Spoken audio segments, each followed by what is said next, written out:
The elevator doors opened with a soft ding, and Tasha stepped into the 32nd floor like she belonged there, because now she did. Gone was the old ID badge clipped to her lapel. Now it read, Tasha E. Johnson, Senior Product Director. Her name was in bold, no department tag, no title shrinkage, just authority. The air on this floor felt colder, more polished.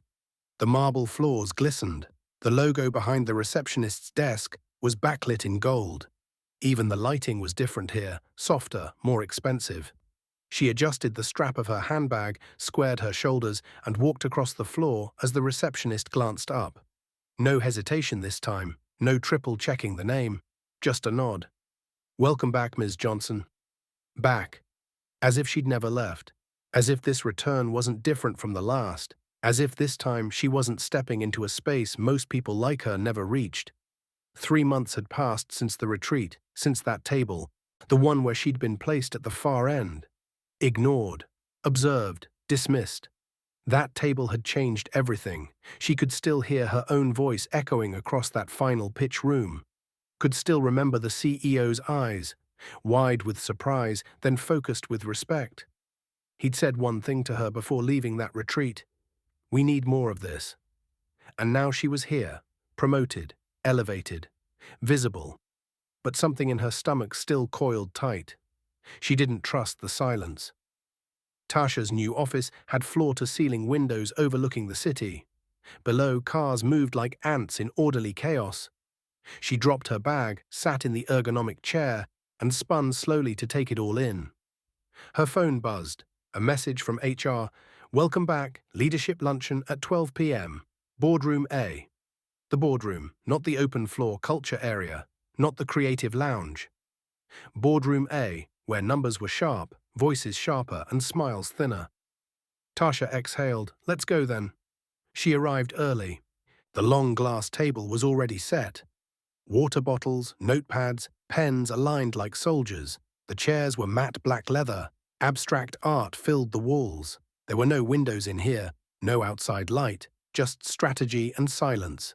People trickled in, familiar faces in sharper suits. She caught a few glances, some curious, some cautious. Then came the tap on her shoulder. "Hey, Tasha." She turned. Heather, director of marketing. Blonde, blunt. Always smelled like lavender and competition. "I heard you got promoted." "That's great," Heather said with a too-wide smile. "Thanks," Tasha replied, matching the smile with less effort. Heather leaned in slightly. "I'll be honest, I didn't expect it to happen that fast, but good for you." Tasha blinked. That old familiar tingle crawled up her spine. There it was. The subtle tick in the game. "Fast promotions usually follow strong results," she said calmly, pouring herself water. "You know how it is." Heather chuckled. "Of course, let's just hope it sticks." Tasha didn't reply. She just took her seat. Third from the head, same side as the CEO. Zuri would have called that a silent checkmate. The luncheon began with the usual: revenue charts, engagement metrics, next quarter projections. Tasha listened, took notes, didn't speak. She waited. Then came the moment she'd expected. "Product team," said the CEO, "you've got a lot riding on this launch. We've elevated your space, now we're watching how you shape it." Everyone turned toward her. Tasha straightened, clicked her pen, and delivered. She broke down the new roadmap with clarity. No buzzwords, no fluff, just vision. Growth tied to impact, metrics wrapped around meaning. She cited data, drew connections, and named challenges before anyone could weaponize them against her. By the time she finished, the room was quiet. Even Heather was writing something down. The CEO leaned back. "Well said," he nodded. "Let's keep that momentum going." Back in her office, Tasha sat for a long moment. She knew that performance mattered twice as much for her. Every word carried weight, every pause was loaded. But she wasn't here just to perform anymore. She was here to build. That evening, just as she was packing up, someone knocked lightly on her glass door.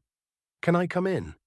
Zuri, now in a tailored blazer, ID badge upgraded.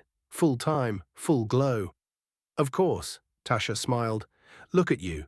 Zuri beamed. "First day. I almost tripped in the elevator, but made it." Tasha laughed. Welcome to the real floor. They shared a quiet look, something unspoken, something like survival. You're really here, Zuri whispered. So are you. As the lights dimmed across the floor and the city lit up beyond the glass, Tasha stared down at her desk. There was another table coming. She could feel it, and this time they weren't just watching.